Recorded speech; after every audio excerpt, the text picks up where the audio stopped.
So today, big information coming out in the Texas, Oklahoma, and Big 12 saga, as today it has been announced that the Texas Longhorns and the Oklahoma Sooners have formally petitioned to the SEC to gain entry in 2025, and we need to talk about this because this is a big step.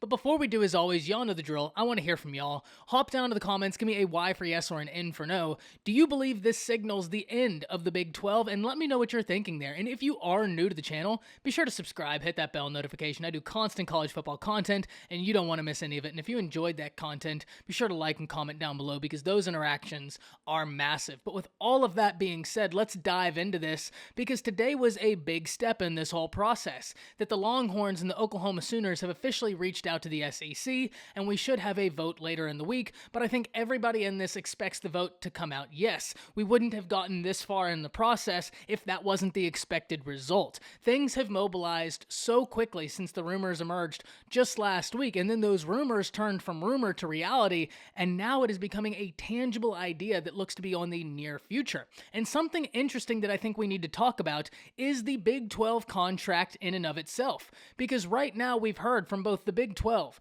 and Texas and Oklahoma that they are all committed to the current contract and its capacity as it goes through the 2025 season. However, one of the things I think we need to talk about is a statement put out in which these institutions were saying that they were committed to the contract through 2025. However, they were going to continually watch the changing landscape of college football and make the best decision for their institution, which I don't know about y'all, but to me that sounds like a way out and prepping the public for their exit to be earlier than 2025. And there's a few things that could happen.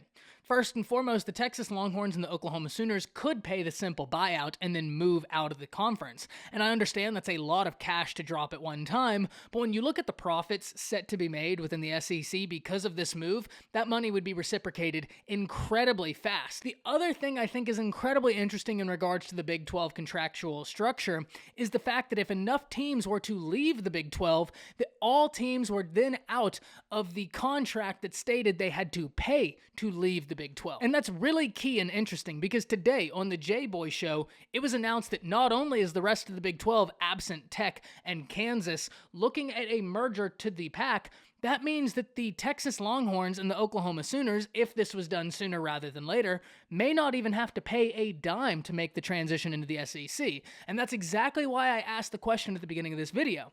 Does this signal the beginning of the end of the Big 12? And I think most of us agree, yes, this is the beginning of the end of the Big 12. Now, what happens to Kansas? What happens to Texas Tech? That's tough to say. There are a few different options right now on the table, and I don't know that any of them are the options that those institutions would like to hear. For the rest of the Big 12, a merger into the Pac-12 might be a best-case scenario because you have a conference that's willing to take the vast majority of you, and so you won't get segmented. That, I think, is an important detail in all of this right here. I think it's better for the brands and the institutions within the Big 12, not named Texas Tech and Kansas, if they were to move to the Pac-12 laterally as a group than being segmented. Because I think the brand recognizability puts those brands so fluidly together, that ease of transition is just going to make the whole situation much more fluid, which is exactly what you're looking for with so much moving parts.